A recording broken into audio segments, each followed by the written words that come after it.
Hello, my name is Barry. I'm about to do a channeling on a subject not of my choosing.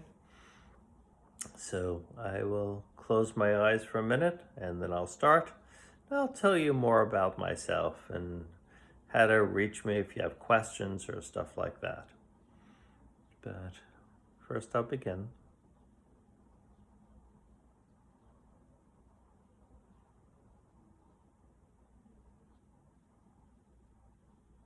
Hello.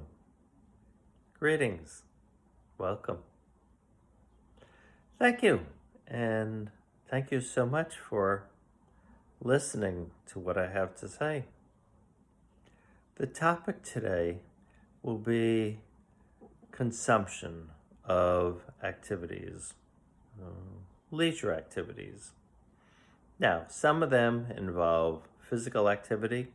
Those are great, good for the body, good for the mind, de-stressing. Now, today I'm going to be talking about passive recreational activities, primarily involving video or what's commonly called gaming.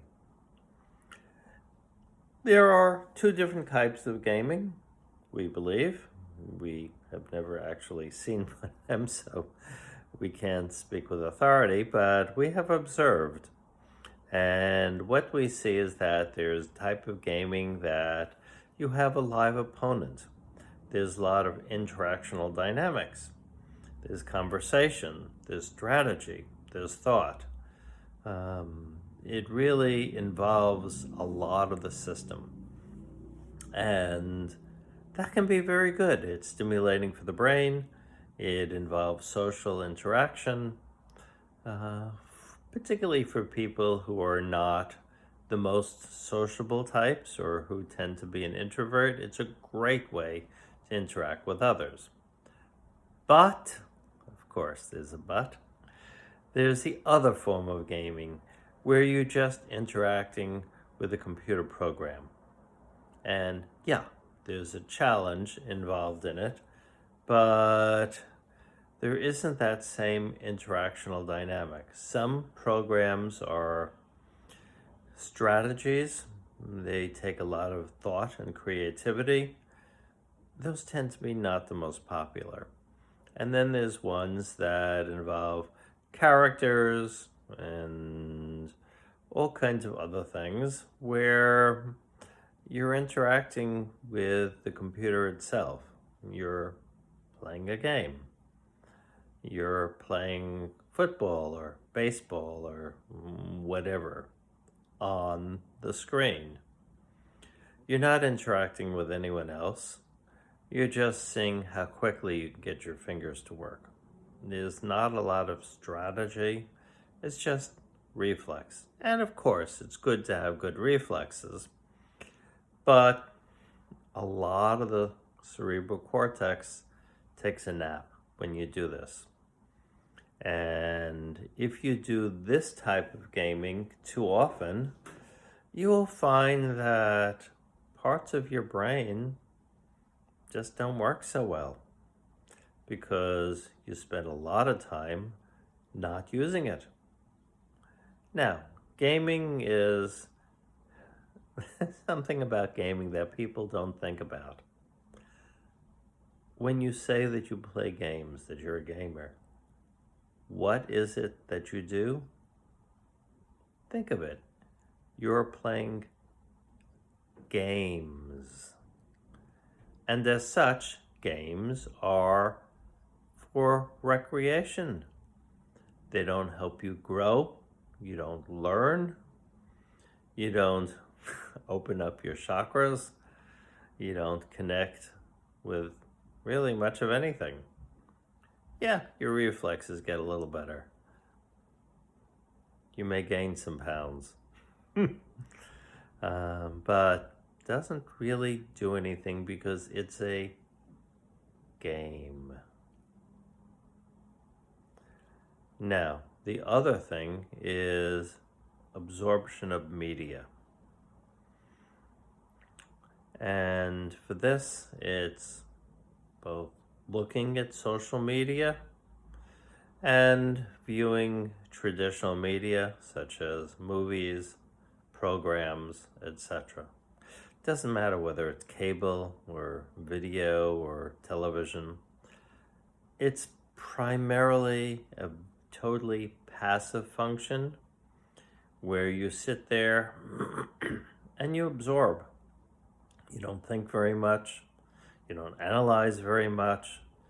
You just take it in. And yeah, for people who need to unwind for a little bit, it's fine. Or for a special occasion, yeah, you can see a great movie, a great documentary, etc. It's wonderful. But some people make it a daily diet. The one through whom we're speaking has seen statistics that the average American person spends, what is it, like 4 or 5 hours a night watching television? My God. That means 4 or 5 hours a night of brainless, mindless, just absorbing stuff that does absolutely nothing for your growth, for your development. Well, maybe for your buttocks, but not for the rest of you. So, yeah, and we're not saying all of this is bad. There's some brilliant educational stuff out there, and occasionally one wants to just zone out. But as a common diet, a common consumption, it's like living on a diet of cake and ice cream. It's delicious. It's nice. But does it really help you function better? Does it make you healthier? Does it improve your well-being? I would argue not. It's a treat, and that's what media is supposed to be. And mindless gaming is also, ideally, as a treat, not as a common dietary consumption.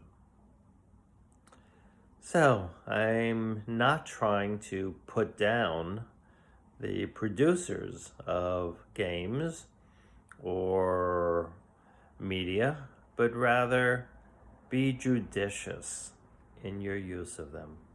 Meaning, choose wisely, and by all means, don't become addicted. Hope that's helpful. Okay? Thank you. In the love and light of the Creator, I shall depart.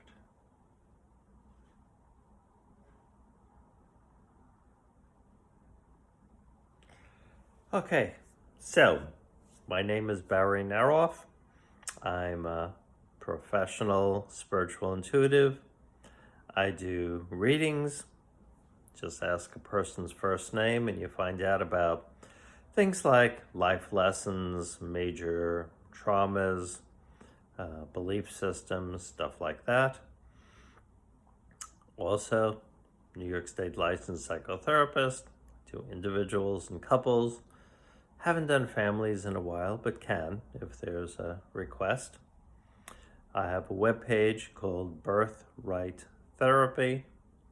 And if you want to write me about any questions relating to this video or anything else, feel free to write me direct.